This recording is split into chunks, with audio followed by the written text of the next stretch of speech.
My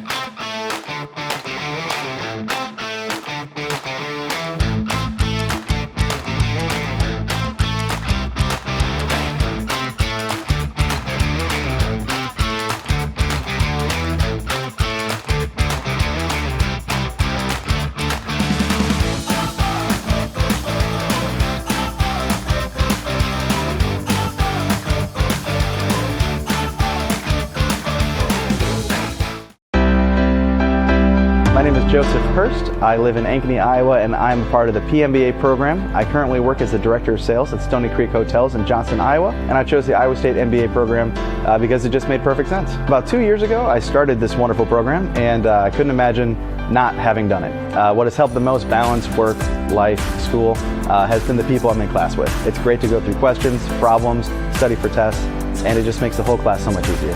As a working professional thinking about doing an MBA program, I get night classes aren't everybody's dream. I get after a long day of work, you may not want to go do more, but it's worth it. You're going to learn a lot, not just from the professors in the program, but from the other students. They come from all walks of life. They are from different age groups. They're from different companies. They're from all kinds of different backgrounds. They've got all kinds of different stories. And after 2 years, I've made some of the best friends I've ever made, learned the most I've ever learned, and I can't imagine what we're going to do after we're done. Chris Williams, Brent Blum, from the Wild Rose Casino Studio. It's Williams and Blum, presented by Mechdyne, on the Cyclone Fanatic Podcast Network. What is up? Welcome to Williams and Blum Wednesday here on a Thursday. We are presented by our friends at Mechdyne. The week is off just a little bit because of, well, we didn't do a, did we do a Monday? We did a Monday show and not a Sunday show. I don't know what day it is. Is today Thursday? Today is Thursday. Yeah. We didn't technically do a Wednesday show. We're doing a Thursday show instead. Okay, we're close to the weekend though. We also know that the whatever we do right now is likely going to be somewhat dated, we believe, in the next 24 hours because the dominoes are starting to fall in regards to the portal and all that good stuff. So here we are. We are presented by Mechdyne. We are, new domino has fallen. Eric Moulder, Purdue, Fort Wayne forward, has just committed. He announced it on his Twitter feed. There is another move that we knew was coming. Noyes Indrisitis is officially in the portal. That is happening. Again, that doesn't surprise anybody at all. And then we are waiting. We think Iowa State's probably going to get a couple more additions in the next 48 hours or so. I would say that's, we hope so. That's the goal. Have 2, and honestly, maybe 3 by the end of the weekend. Which, in theory, could be done depending on what they do with scholarships and stuff like that. We don't necessarily think that'll be the case, but it's all kind of in flux. That's the thing is like it's different now. You used to have the 13 and you used them all. Now schools are going to have to choose. Like they don't have to use all the 13. They go all the way up to 15 now. But if you go up to 15 scholarships for men's basketball, you have to add a commensurate scholarship on a women's sport. And by doing that, you take away from your budget holistically. Yeah. And so I don't believe Iowa State's going to go above 13. Actually, I'm very confident they won't. Because, again, the more money you spend in scholarships, and that amounts for an out-of-state, I mean, you're looking at $65,000, $70,000. That comes off your revenue share for NIL. And so a lot of these coaches are like, cap us at 13, we'll take more on the NIL side. So there's so many moving parts right now. Like, it's insane that there are Sweet 16 games Thursday and Friday. I don't know. Yeah. I wanted Iowa State to win. Honestly, I don't know how Iowa State would have figured this out because it's been nonstop for 4 days for the coaches. How do you prepare for a game like that? The system we have created is completely screwed up. But here we are. Well, we're trying to make the best of it. The deal with Maryland is a great example where their coach may not even. I posed this on my show this morning that it's very, and I clearly don't know this, but it's very possible he's recruiting for another school while he's playing in a Sweet 16 game tonight. He will be the Villanova coach here in the next 3 days. Yeah. But yeah, he's coaching Maryland. And like how many of those guys on that team could transfer to Villanova to go and play for him? Absolutely. And it all comes down back to what I said a little bit ago, the revenue share that Maryland is going to give him versus what Villanova can. We are in chaotic times, and but I'm glad we have a front row seat for it, I guess. Yeah. But yeah, I mean, I think it's getting crazy, but TJ is as good as it gets in these situations. He really is, and the whole staff. So they've had a plan for a while. The plan is still in motion. There you have it. And I hope to have good news here to share with all of you. And honestly, I mean, fundraiser guy, there's never been a better time. Like, you will have a direct impact if you donate to the We Will Collective on next year's roster. I mean, I don't want to say it's as simple as that because these guys are making the decisions for a lot of reasons, but clearly that is probably the factor that is kind of delaying things a little bit. And you're seeing it firsthand. Like, I mean, you're literally watching it on a day-by-day basis. Well, and then you have the football portal. I was just going to say, because it's... Yeah, football portal will open up right after spring ball? Yes. Yeah. And well, actually, I kind of saw guys flying into the portal yesterday. It may technically be open. I don't even know. There's a 10-day window. Now, you guys can still go in there. They just can't move. They can't like go somewhere else. Okay. But no, that's next. I mean, I didn't create the system. I wish, because the whole thing doesn't make sense, but you got to play the game right now. And I got a call from a coach yesterday saying, hey, we got guys that are already getting tampered with on the football side. It's like, yeah, I believe it. So, I think a lot will change in the NIL world in the next 3 months, but until then, it's still as crazy as ever. And the money you hear online is not a joke. Like, there are some guys locally here. One of them just signed with Creighton from Iowa, the Freeman kid. Yes. He's $1 million guy. Mm-hmm. That guy is. Yeah. So think about that. I mean, I've read Josh Dix from Iowa would be close to that, if not. Yeah. I mean, Kansas, there's a lot of big schools that are calling him. So that's what we're up against. So the good news, though, feel really, really confident in keeping Heisey, Lipsy, Momchilovich, and Jefferson. So again, that was priority number one. And thanks to everybody's support of We Will, we pretty much got that done. So kudos to all of you. And now it's about adding on the pieces. And again, I feel confident the plan is coming together. But again, we don't know until it's done. Okay, so this is going to be a fairly short show because, again, we're not going to completely it's going to change by the time you listen to this, I would guess. And we want to just be totally transparent about that. You want to talk about the Braves MLB opening day? You know that today too? It is opening day.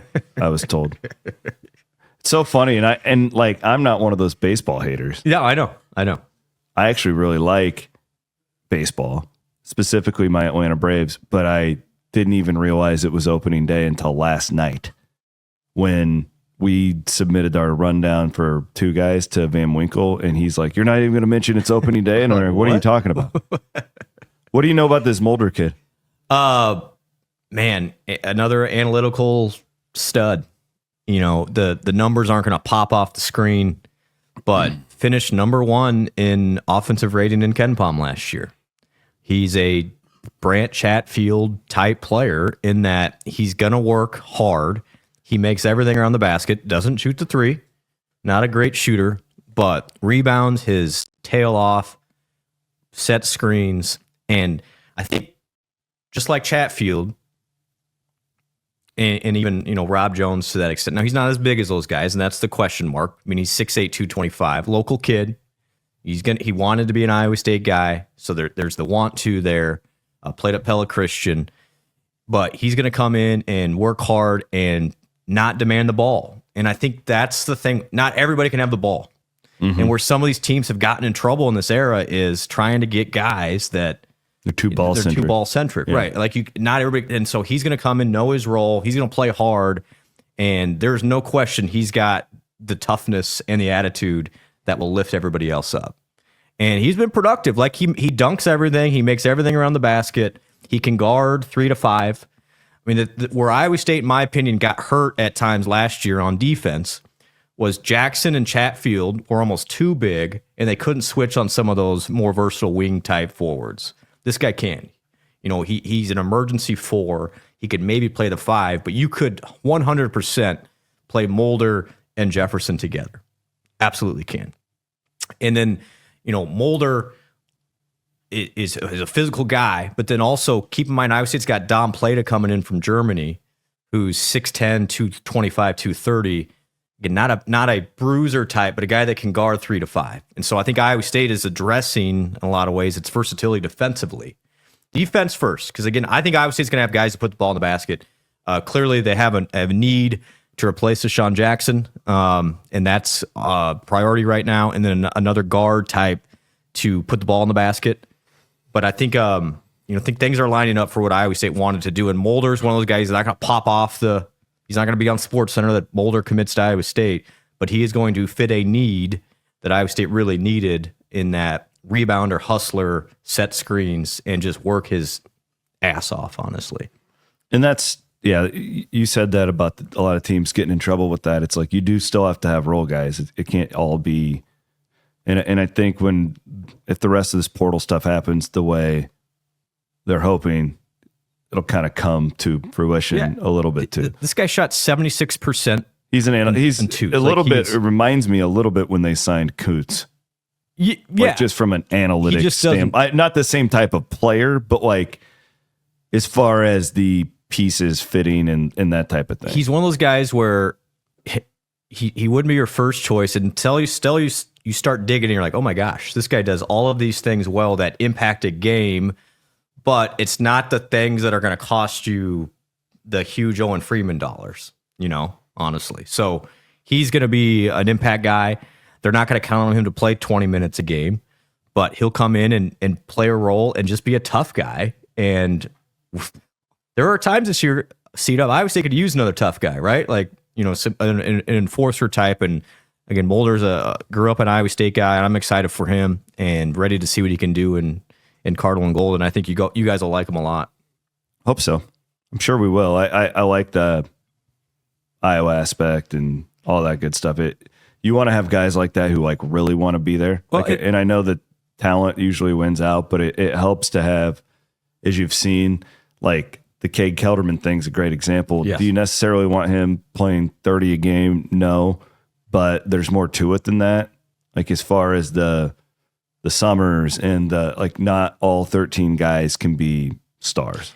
This guy, the last 2 years at Fort Wayne, rebound rate an offensive rebound rate of 14% this year, 14.5% last year, top 50 both years. That is an insane number.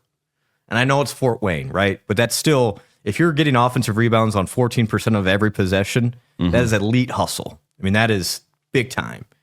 And when you start talking about building out a roster, a guy that's going to make everything around the rim and rebound the ball, you don't have to have him do much more than that. Mm-hmm. Like not everybody needs to be 19 and 12 here. And Iowa State's filling out a roster. And it's just like Fran Fraschilla said it. Fran Fraschilla goes to the same 20 stories every game. But how, it's like an NBA team signing a veteran presence before the playoffs. That's what this guy is. He's going to do what he's asked. He's going to play hard. And he's a good bedrock for the class. Because now I think everything above this will be, I don't want to call it more impact guys because he's going to impact in a different way. But guys that will probably pop off more nationally than Moulder will. Okay. Let's thank a couple of our great sponsors who we wouldn't be here without. By the way, he's from Oskaloosa. I did. I was going to roll right into the Kelderman Manufacturing. Let's go. Little Oskaloosa blood into the podcast. Kelderman Manufacturing bringing us the show because it's confusing because he's listed as Oski as his hometown. Yeah. I've he was a Pella Christian guy. Yeah, I've tripped up on that a couple of times, but he did go to Pella Christian. Of course, our friends at Gravitate Co-working as well. GravitateCoworking.com. Check them out for all of their spots in the Des Moines Metro and beyond. HopeWoodJD.com. If you need a will done, you can get your will done in a day with our friend Hope. HopeWoodJD.com. last but certainly not least, game day, men's health. I'm on the tee. Blum's on the tee. We're all on the tee. We're all feeling better. I need it this week. Yeah, maybe. you need another shot of tea. There's no doubt about that. But no, it's still kind of a new year. And you can get in there with the weather getting better, see how they can help you be healthier today. Oh, also, next week is Forever True Day, which is awesome. I love Forever True Day. We're gonna have a hell of a time raising some money for all that good stuff. So I'm already planning ahead. I'm gonna have like a special influencer link that I can send out, and we're gonna show these guys how much Cyclone Fanatic can get done. I've got 3 lined up. I got my Ivy College of Business in honor of Dean Spalding, retiring from the Ivy College of Business here next month. So gonna send some money in for him. Science Bound program. Yes, for our guy, that's Chris a great Glover. one. Both great ones. And then got to support our Greenlee School of Journalism and those young journalists who have no idea what they're getting themselves into, but we can help them out a little bit. That's great. Also, the band. Come on. Sorry, in the band. I always give to Vet Med because they do like the companion animal stuff, and there's a bunch of good stuff over there in that area. That's where my wife spent the majority of time on campus. All right. Yeah, I haven't. Full disclosure, Rob and Connor have been covering spring football for us, which is great. Yeah, first practice was Tuesday, so it's early. I haven't got to watch much of that stuff yet. They did have a nice crop of recruits in on Tuesday visiting. We reported about that on Cyclone Fanatic Premium. You can go and check that out.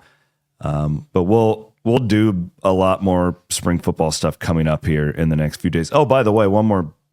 Our spring football coverage all season is brought to you by A+ Lawn and Landscape. Okay. Remember those guys for your fertilization. They've planted trees for me. Starting to green up out there. It is. It's starting to. Sean Edwards is an awesome dude who owns A+ Lawn and Landscape. They supported us a really, really long time. No, the football spring thing is interesting because I'm always watching it now because it sounds crazy and it seems like such a theme to the show right now, but this is when the portal season starts open again. Now, I don't think that we have much to be concerned about here, but there are additions that could be made in the next and that's month for Iowa State. The problem is you don't know for sure because some of these schools might have, let's say they get an injury to a defensive lineman in spring ball, and they might say, well, we need some depth now. Let's go chase somebody. And that's what you don't know. And or an off like that. I think Iowa State, okay, I know it's March 27th. Iowa State feels like it has a good amount of pieces on the offense and defensive lines, which is exciting because I think that's a big question mark. I've got some questions. I think Haycock talked to the media the other day. A lot of senior leadership to replace, and I think that's with between Verdon, Freeler, and Porter, some real and Jr. Singleton, some really good guys. But we'll get into it into the summer. The amount of players Iowa State has defensively that didn't play because of health reasons last year, it gives me excitement for this group. I think I was talking to some of the coaches this week. They're really excited about how that young defense can come together. And there's some pieces coming along that we'll start to hear more about here in the next couple of weeks, specifically in that secondary. Elsewhere, the real quick, receivers have been really good. Oh, good. Yeah, that's great to know. Yes, Rocco was very pleased last time I talked to him. That's great. Mm-hmm. What about I heard our guy Coop Alexander. Yeah, that's a guy I'm excited to see. I think highly regarded guy. He's kind of been dinged up a little bit. I got a few tidbits on him over the last couple weeks, and I hear he's pretty good. Yeah, you've mentioned him. Yeah, like for sure. I've heard that it's the real deal. The thing, when did Bramer get hurt? It was the Baylor game. They didn't have him for most of the year. Gabe Burkle's last 4 games, he was awesome, amazing, and then this Alexander's guy is coming, so they've got. It's pretty good. It's a pretty good room, athletic room, and so those 3 will really take some of the pressure off those new receivers a little bit because Bramer has the potential to be a high end guy. Clearly, Alexander has similar profile, and then Burkle caught everything the last 4 games. And Burkle's an amazing leader too. So I think, again, Iowa kid, really excited for Gabe, and one that we're super grateful he's a Cyclone right now, and he's got 2 years left. Okay. Well, I don't really see the point in going much farther because I think that we're just gonna date this thing, so like I'll vow to do another show for you guys here in the next 48 hours if things completely blow up. What do you think? Yeah, I mean, let's honestly keep an eye at it's been out there on the internet. Iowa State's trying to get the big guy from South Dakota State, so that's the one guy to keep an eye on. Yeah, and like we think it could happen. We think it could happen, but again, we are at the mercy of. You're still doing 21 and 22-year-olds and financial implications here. In a crazy ass way of in the middle of the Sweet 16. Yeah, and then like anybody could just call like at any minute. Like there's no collective bargaining agreement that this is the rules or anything like that. Like so it's like these things. I will say that like I'm very impressed with how organized Iowa State seems to be. I'm not surprised by this, but it's very impressive. Yeah, they had a plan. Yeah. They've had a plan. Yeah. And again, I hope that plan is done by the time we record next Wednesday. I would hope. I mean, TJ acts quickly. I was thinking hopefully it'll be done by Sunday. Yeah, no kidding. That would make me sleep better. Yeah, I know this is like the shortest show we've done, but there's not a lot that's changed in 2 days, and I think that more is going to change, and a lot's going to change in 2 days. Buy a premium membership. Yeah, that's the best thing. That's the best advice we have. You can share things there that you won't on the... and you can also go to wewillcollective.com because the portal is open. Real quick, I should mention this. Women's basketball-wise. Yes. Really, really confident Audie and Addie will be back next year. That's huge. Because if you got that core, then... And then they're going to be aggressive as well. And so if you are a women's basketball fan, again, they are in a similar position of just like everybody else trying to upgrade talent. And they've got some priorities that they're after, but it's just like the men, it's a pretty penny for some of those players as well. But I do think on the women's side, get those two back, Kenzie Hare healthy back, who they missed pretty much all year, that everyone doesn't really talk about. And you have AJ and Kelsey, and that's a team that, if they get the right pieces in, well, hopefully they're not going to be ranked in the top 10 like they were to start last year, which ended up being maybe a little bit of a disservice to that group. But high expectations for them as well, and I know they're pushing too. And then wrestling, I don't know enough about wrestling, but I know Kevin Dresser has a plan, and they are going nuts in the portal too. Yeah, I've been reading some of those rumors. It's getting kind of crazy over there. I'm not involved, so I don't want to oversell it, but man, my gosh, that guy's an animal. All righty. Appreciate y'all. Thank you for Wiffle's Big 12 segment. Wiffle's Big 12 segment. Yeah. Kansas City, I don't think has anyone into the portal, which might be the worst team to not have anyone in the portal. Thank you for that, Aiden. That's Wiffle's Big 12 segment. How do we think real quick? Big 12 teams in the NCAA tournament. Who's got the best chance to run? Are you in on BYU? I think Houston wins it all. You think Houston wins it all? Yeah, I think Houston wins it all. Tech is favored tonight, and BYU only a 4-point dog. Man, that over/under is 180. I mean, you look at the last 2 months, they've been as good as anybody in the country. Severely underseeded. They really stuck it to Wisconsin, other than a few bad minutes. They had a bad stretch. Yeah, I think Houston. So who's over there with Houston? Is that Tennessee? That'd be a tough one. Yeah, that'd be a good game. That'd be a great game. I think Houston's one of the most underrated teams I've ever seen. Man, and they destroyed Gonzaga. Yeah, and I know the game ended up close, but that was not a close game. That's a good point. Your read on Houston's been good. For the sake of the Big 12, we need a team in the Final Four. I mean, I think that's... Well, I think got a good shot. Yeah, I do too. And I think Tech's playing well, and they're doing it without... McMillan's been hurt, so hopefully get him back today.